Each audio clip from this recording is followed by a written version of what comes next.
saudaraku, kita harus memiliki keberanian iman untuk menyelesaikan panggilan Tuhan dalam hidup kita. Dan belajar untuk tidak terganggu dengan apa kata orang. Karena akan tetap ada yang tidak setuju.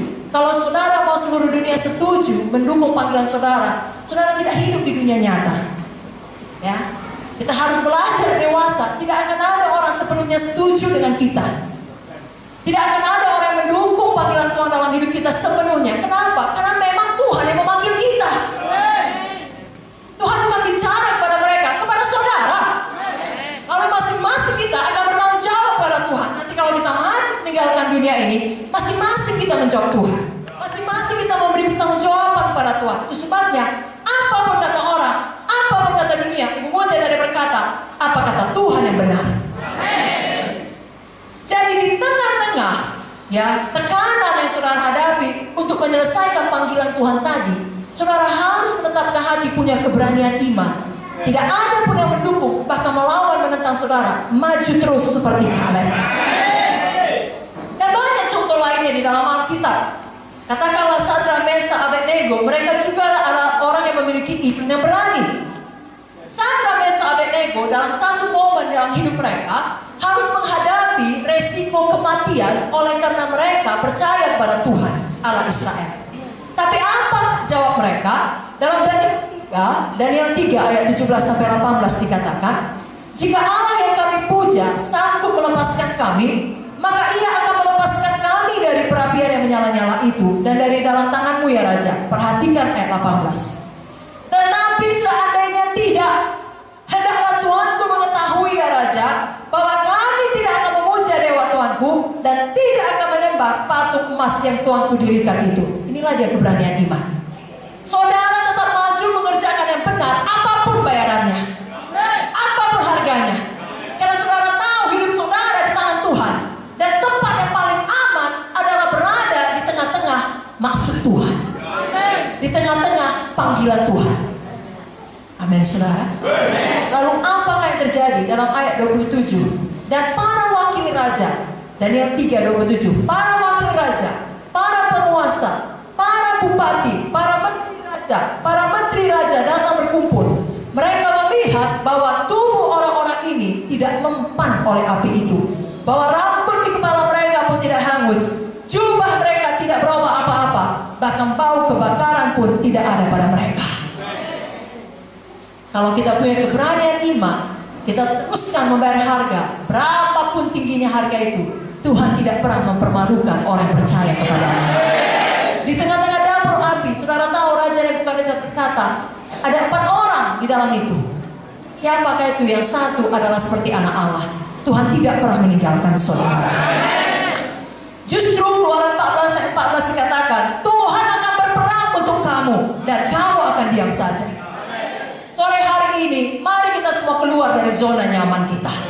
Kalaupun kita sudah diberkati, kita sudah belajar tadi, sangat jelas diberitakan Ibu Munte, bukan itu tujuan hidup kita. Kita harus selesaikan panggilan Tuhan.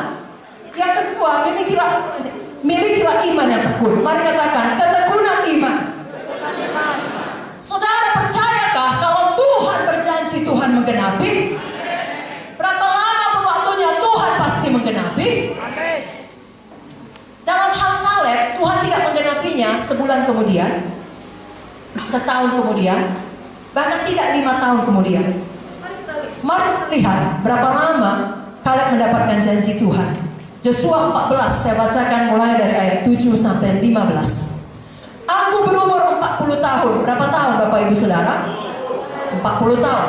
Ketika aku disuruh Musa hamba Tuhan itu dari Kades Barnea untuk mengintai negeri ini, dan aku pulang membawa kabar kepadanya yang sejujur-jujurnya. Sedang saudara-saudaraku yang bersama-sama pergi ke sana dengan aku membuat tawar hati bangsa itu. Aku tetap mengikuti Tuhan Allahku dengan sepenuh hati. Pada waktu itu Musa bersumpah katanya, sesungguhnya tanah yang diinjak oleh kakimu itu akan menjadi milik pusakamu dan anak-anakmu sampai selama-lamanya. Sebab engkau tetap mengikuti Tuhan Allahku dengan sepenuh hati. Jadi sekarang sesungguhnya Tuhan telah memelihara hidupku seperti yang dijanjikannya. Kini sudah 45 tahun lamanya. Berapa lama Bapak Ibu Saudara? 45 tahun. Sejak diucapkan Tuhan firman itu kepada Musa, dan selama itu orang Israel mengembara di padang gurun, jadi sekarang telah berumur 85 tahun aku hari ini.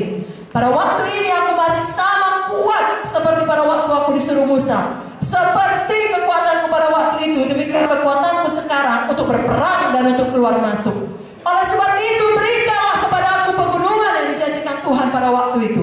Sebab kau sendiri mendengar pada waktu itu bahwa di sana ada orang enak dengan kota-kota yang besar dan berkubu. Mungkin Tuhan menyertai aku sehingga aku menghalau mereka seperti yang difirmankan Tuhan. Lalu Joshua memberkati Kaleb bin Jefune, dan diberikannya Hebron kepadanya menjadi milik pusakanya. Itulah sebabnya Hebron menjadi milik pusaka Kaleb bin Jefune orang Kenas itu sampai sekarang ini, karena ia tetap mengikuti Tuhan Allah Israel dengan sepenuh hati. Nama Hebron dahulu ialah Kiryat Arba. Arba ialah orang yang paling besar di antara orang enak, dan amanah negeri itu berhenti berperang. Jadi Kaleb bukan hanya punya keberanian iman. Tahu saudara berapa beraninya Kaleb beserta dengan Joshua? 2 orang melawan 2 juta. Jangan saudara pikir 2 orang melawan 10 orang. Karena 10 pengintai menyampaikan pada Musa, saudara sudah baca tadi, dan kepada 10 Israel yang kira-kira 2 juta orang, semuanya setuju. Betul? Bahkan hendak melempari Kaleb dan Joshua dengan batu. Tapi mereka tetap berani dan berkata, tidak, kalau Tuhan berjanji, Tuhan akan menggenapi. Dan untuk keberanian iman harus disertai dengan ketekunan iman. Banyak orang pada awalnya, punya iman yang berani, panas-panas, sebentar saja panasnya. Tapi melewati testing waktu, melewati proses bentukan, banyak yang redup dan padam. Jangan ada demikian. Sekali lagi, jangan ada kita demikian. Mengikut Tuhan, melayani Tuhan, bukan seperti lari jarak pendek, lebih menyerupai lari maraton, saudaraku. Apa kata Roma 12 ayat 11? Janganlah hendaknya rajin dan kendor, biarlah rohmu dan layanilah Tuhan. Dulu melayani Tuhan, sekarang melayani Tuhan, nanti pun melayani Tuhan.